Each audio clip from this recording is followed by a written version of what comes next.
Kalau tetap sama tidak berbeda seperti ilustrasi tadi, saya katakan bahwa kita membeli mobil yang baru, berarti sama, nggak ada bedanya. Tetapi yang dimaksud kantong yang baru, kantong kulit yang baru adalah kehidupan kita sendiri, pribadi kita sendiri. Karena ini adalah kainosnya. Kenapa? Roh itu akan masuk ke dalam tubuh kita terus menerus, karena kita kalau bicara bukan diisi apa dengan roh, tapi kita selalu mengatakan bahwa kita sudah kepenuhan Roh Kudus ya. Kita sudah kepenuhan Roh Kudus. Nah, kalau hidup kita masih dengan hidup yang lama masih belum ada perubahan, di sini kita nggak berubah ya, berarti kantong kita tetap kantong yang lama. Jadi Roh Kudus pada saat kita simpan di dalam diri kita, waktu kita dipenuhi Roh Kudus, semuanya akan sia-sia Bapak dan Ibu ya. Karena itu kita mau bahwa hidup kita selalu hidup di dalam hidup yang baru terus. Kita mau jadi kainosnya Tuhan ya. Jadi hidup kita selalu diperbarui supaya roh itu bisa masuk, bisa memenuhi dalam kehidupan kita. Nah, ini sangat penting sekali ya Bapak dan Ibu. Nah, pada saat kita masa ini adalah masa suatu yang perubahan yang luar biasa. Pada saat Roh Kudus masuk dalam tubuh kita, kalau kantong kita belum, tubuh kita belum diperbarui, dan Roh Kudus pun tidak akan masuk ke dalam kehidupan kita. Pada saat kalau kita mau hidup kita mau diperbarui oleh Tuhan ya. Karena untuk kata-kata memperbarui ini memerlukan suatu pengujian dan memerlukan suatu proses. Nah, proses yang namanya pengujian, proses ini adalah perlu sekali suatu pengorbanan Bapak dan Ibu. Saya yakin kita semua mengerti kalau kita membeli barang, kalau misalnya kita ambil contoh satu barang misalnya ketela. Kalau Bapak dan Ibu membeli ketela mungkin 1 kilo cuman ya katakanlah cuma 40 baht. Tetapi kalau ketela pohon ini setelah mengalami proses, harganya akan semakin mahal ya. Nah, pada saat melakukan proses ini adalah masa transisi, di mana masa transisi ini banyak sekali memerlukan tenaga, memerlukan suatu juga upaya supaya dari ketela pohon ini bisa dirubah menjadi misalnya makanan seperti kue gitu ya. Nah, pada saat masa transisi ini juga dialami oleh manusia ya, dialami kita sebagai anak Tuhan, di mana pada saat masa transisi ini kita mengalami suatu pergumulan. Nah, kadang-kadang dalam kehidupan kita sebagai manusia, kita kadang-kadang gagal di dalam masa transisi. Kenapa saya bilang demikian? Pada saat kita sebagai anak Tuhan, kita berdoa, kita menghadapi suatu problem, tahu-tahu kita harus melakukan suatu decision pada saat yang kritis sekali. Dan ada manusia banyak yang gagal di tempat ini. Saya yakin di sini nggak ada semua, mungkin di tempat yang jauh itu banyak yang gagal ya. Karena pada saat dia mengalami masa transisi, dia lari bukan ke Tuhan Bapak dan Ibu. Nah, dia bukan lari ke Tuhan, karena apa? Dalam dirinya anak Tuhan ini belum dipersiapkan kantong-kantong yang baru ini, karena dia tidak mengenal Tuhan secara mendalam. Nah, waktu masa transisi ini kalau kita seperti keseliu sedikit gitu, ada yang lari mencari alinujung gitu ya, ada yang mencari dukun. Tapi buat kita anak Tuhan, kalau kita sudah diberi bekal Tuhan bahwa Roh Kudus selalu memenuhi kehidupan kita, itu saya yakin dan percaya bahwa kita tidak akan beralih dari Tuhan ya. Karena pada saat masa transisi adalah masa perkembangan. Kita tahu bahwa kebetulan saya juga saya ada di seafood ya. Saya di udang dan di saya mengerti sedikit tentang udang. Saya akan satu ilustrasikan di masa transisi dalam kehidupan udang atau di lobster hampir sama. Di mana udang itu kalau waktu dia mau membesar, kehidupannya membesar, dia harus kulitnya itu harus dibuang ya. Karena kalau kulitnya itu sampai tidak bisa dilepaskan di dalam tubuhnya, udang ini tidak akan hidup. Nah, lobster ini pun sama. Pada saat dia mau tubuh menjadi besar, dia harus kulit dalam tubuhnya ini, kulit yang ada membungkus dia ini harus dibuang ya. Nah, pada saat lobster ini untuk membuang masa transisi waktu perpindahan kulit ini, dia akan mengalami sesuatu goncangan yang luar biasa. Dan kita pun sama pada saat masa transisi. Kadang-kadang kita itu mendapat goncangan yang sama, tergantung dari kehidupan kita, kuatnya sampai di mana ya. Nah, waktu kita mengalami goncangan ini, kadang-kadang banyak orang menawarin sama kita, udahlah kamu pakai jalan ini, jalan yang di luar Tuhan. Nah, balik ke dalam kehidupan kita, sampai di mana kehidupan kantung kulit kita sebagai kantong yang baru ini. Nah, sama di dalam lobster ini sama, pada saat dia di laut, dia mengalami suatu masalah transisi untuk pengelupasan kulit yang biasanya kita katakan adalah molting ya Bapak dan Ibu. Nah, pada waktu dia molting ini, kulitnya terkelupas, ternyata arus yang cukup deras, yaitu dia akan terjadi satu, dia akan dihantam air yang deras, kedua atau dia juga dihantam batu karang. Nah, ini adalah masa ini adalah masa yang kritis, masa transisi ini. Dia bisa mati atau dia bisa survive. Dalam kehidupan pun kita sama. Kalau kita mau survive dalam masalah transisi ini, kita harus lebih mendekatkan diri kita kepada Tuhan. Karena ini adalah sangat penting dalam kehidupan kita, ya.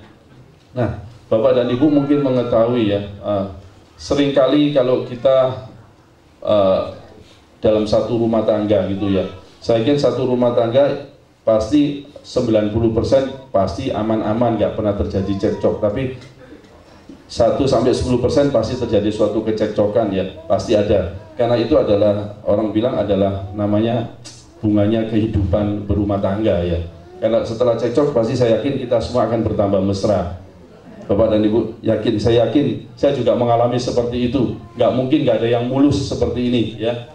Karena semakin kita kalau mengalami ini, kita semakin sama istri semakin sayang gitu ya. Nah, sama dalam kehidupan kita. Kalau kita kehidupan kita kalau belum ditempa seperti ini, kalau rohani kita ini kurang bagus, waktu kita mengalami masa transisi kita gampang hanyut Bapak dan Ibu. Kita pasti hanyut ya. Kenapa sih bilang kita pasti hanyut? Karena kita cari gantungan terhadap yang lain-lainnya ya, seperti tadi dukun saya bilang. Nah, supaya kita ini kuat untuk menempuh perubahan ilahi dari Kronos ke Kairos ini, maka kita harus mempelajari langkah-langkah yang harus kita hadapi untuk masalah ini. Yang satu saya tulis ada di sini adalah kita harus tahu tanggung jawab bagian kita di mata Allah ya. Kenapa saya bilang demikian? Karena pada saat masa penantian transisi ini, kita lama sekali menunggu ya. Kadang-kadang masalah transisi ini kalau misalnya 1 hari, 2 hari, nggak apa-apa. Kalau masalahnya seperti kalau kita lihat yang lumpuh di kolom Bethesda 38 tahun. Bapak dan Ibu pernah bayangkan masa transisi 38 tahun. Itu bukan suatu masa transisi kalau bilang, masa setengah umur hidup ya. Kalau cuma 1-2 hari kita sanggup, tapi ini 38 tahun. Nah, tapi kita mau pada hari ini kita tahu bahwa Tuhan mengizinkan masa transisi ini kepada kita. Saya tahu karena Tuhan juga menginginkan bahwa kita harus bertanggung jawab terhadap Dia. Kadang-kadang kita ini selalu menuntut sama Tuhan. Ya, saya ingat Pak Bambang kemarin cerita pada waktu di doa puasa. Sering kita berdoa ini cuma minta aja sama Tuhan. Ya, kita nggak pernah berdoa itu bersyukur sama Tuhan. Karena lama-lama Tuhan bicara sama kita. Anakku satu ini kok minta terus. Padahal aku ajari dia di dunia ini bukan untuk mengemis loh, tapi untuk memberkati. Kalau kita meminta Tuhan, itu kita nggak pernah bersyukur. Sama aja, kita itu melecehkan Tuhan Bapak dan Ibu. Karena Tuhan tahu persis bahwa Dia pasti menolong. Dia punya bagiannya Dia sendiri ya. Tuhan punya bagiannya sendiri. Jelas di Filipi 2 ayat 12-13 Tuhan mengatakan seperti demikian ini. Mari kita baca untuk Filipi 2 ayat 12-13. Kalau Bapak udah ketemu, saya akan bacakan Filipi 2 ayat 12 dan 13. Hai saudara-saudaraku yang kekasih, kamu senantiasa taat, karena itu tetaplah kerjakan keselamatanmu dengan takut dan gentar, bukan saja seperti waktu aku masih hadir, tetapi lebih pula sekarang waktu aku tidak hadir. Karena Allah yang mengerjakannya di dalam kamu, baik kemauan maupun pekerjaannya menurut kerelaannya. Jadi Allah yang mengerjakannya Bapak dan Ibu. Tapi kalau Allah mengerjakannya, kita harus juga punya bagian kita, tanggung jawab kita untuk mengerjakannya ya. Nah, kalau Bapak lihat di sejarahnya Yosua setelah Musa meninggal, ya, dan perjalanannya untuk bangsa Israel untuk menuju ke tanah Kanaan itu dilanjutkan oleh Yosua, Bapak dan Ibu, di mana Yosua harus menanggung untuk membawa bangsa Israel ini untuk menuju ke tanah Kanaan. Di sini jelas di Yosua 1 ayat 2 tadi mengatakan, di Yosua 1 ayat 1 dan 2, Tuhan jelas, saya akan baca Bapak dan Ibu, tidak usah buka, yaitu Yosua pun jelas ada bagian yang akan menjadi tanggung jawab Yosua, walaupun Tuhan Yesus dengan jelas mengatakan akan memberikan negeri yang dijanjikannya. Sama dalam kehidupan kita, ya. Tuhan Yesus sudah menjanjikan kita, tapi kita juga harus punya tanggung jawab, ya. Tanggung jawab kita waktu kita berdoa sama Tuhan itu gimana, ya. Kita nggak boleh hanya meminta. Mungkin waktu saat kita meminta sama Tuhan, ya, kita lupa bahwa kita punya kewajiban. Kenapa Tuhan sampai nggak mengabulkan? Karena kewajiban kita belum dipenuhi, Bapak dan Ibu. Kalau kewajiban kita dipenuhi, Tuhan pasti mengabulkan. Nah, itu adalah supaya perubahan ilahi dalam kronos ke kairos Tuhan itu bisa terjadi. Kita harus sama-sama saling mengerti sama Tuhan, ya. Jangan kita hanya menuntut aja, tapi kita harus melakukan kewajiban kita. Kewajiban rohani kita gimana? Seperti saya tadi katakan bahwa supaya kewajiban rohani kita bisa terpenuhi, kita ini sebagai kantong kulit untuk menampung anggur yang baru, kita harus mempersiapkan diri kita dulu, ya, supaya Roh Kudus itu bisa memenuhi kita. Kalau kita nggak dipenuhi dengan roh-roh yang dari Tuhan, kita nggak akan punya kekuatan, dan kita hidupnya hanya selalu meminta sama Tuhan. Yang kedua, kita harus mempunyai iman yang teguh dan kuat, ya Bapak dan Ibu. Nah, kita harus mempunyai iman yang teguh dan kuat. Di Yosua 1 ayat 2 tadi mengatakan demikian.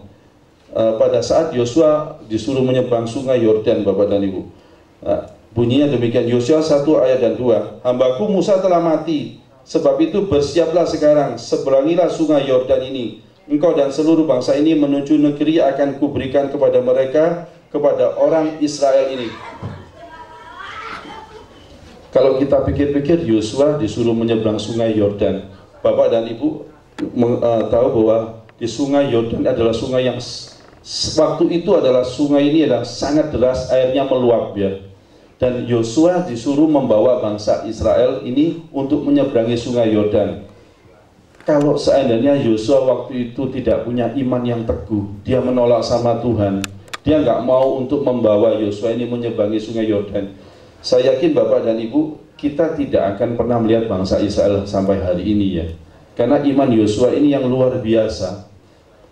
Dan katakanlah kita sebagai orang bodoh, kita suruh menyeberangi sungai aja yang di desa yang mungkin selutut, kita pun aja nggak berani. Saya pun pada waktu saya KKN dulu di desa, saya cukup 3 bulan KKN di desa, waktu saya menyeberangi sungai itu nggak terlalu tinggi, saya pun takut. Takut kenapa? Bukan takut apa, takut mungkin dipatok ular, ya. Nah, ini iman. Bisakah iman kita saat ini, kita sebagai anak Tuhan, kita mengerti bahwa Tuhan pasti menolong, tapi kadang-kadang iman kita ini bercabang, Bapak dan Ibu. Kita ragu-ragu, ya. Kita ragu-ragu bahwa kita nggak percaya Tuhan pasti akan menyelamatkan kita. Nah, tapi Yosua luar biasa, ya. Bayangin kalau kita lihat film itu, ya, terus air dibelah jadi 2. Untuk membuat film aja susah sekali, apalagi ini benar-benar Tuhan melakukan dalam nyata, yaitu sungai ini dibelah jadi 2 dan Yosua boleh melewati dan dikasih waktu 3 hari, ya. Dan sungai Yordan cukup panjang, ya Bapak. Saya pernah ke Israel, saya melihat sungai Yordan cukup besar juga, ya. 3 hari, dan 3 hari itu bukan satu orang yang diajak, ya, yaitu semua bangsa Israel diajak. Ada yang bawa anak kecil, Bapak dan Ibu. Betapa susahnya kalau kita menyeberang sungai dengan membawa anak kecil, ya. Nah, ini sama. Dan ini terjadi juga, Bapak dan Ibu, di satu negara bagian di Amerika yang tepatnya ada di Midwest, ya. Di mana di Midwest ini adalah terkenal dengan tempat pertanian, dan orang-orang di sana hidupnya tergantung dari pertanian ini, dari agrobisnis. Pada suatu saat tempat ini mengalami kekeringan yang luar biasa.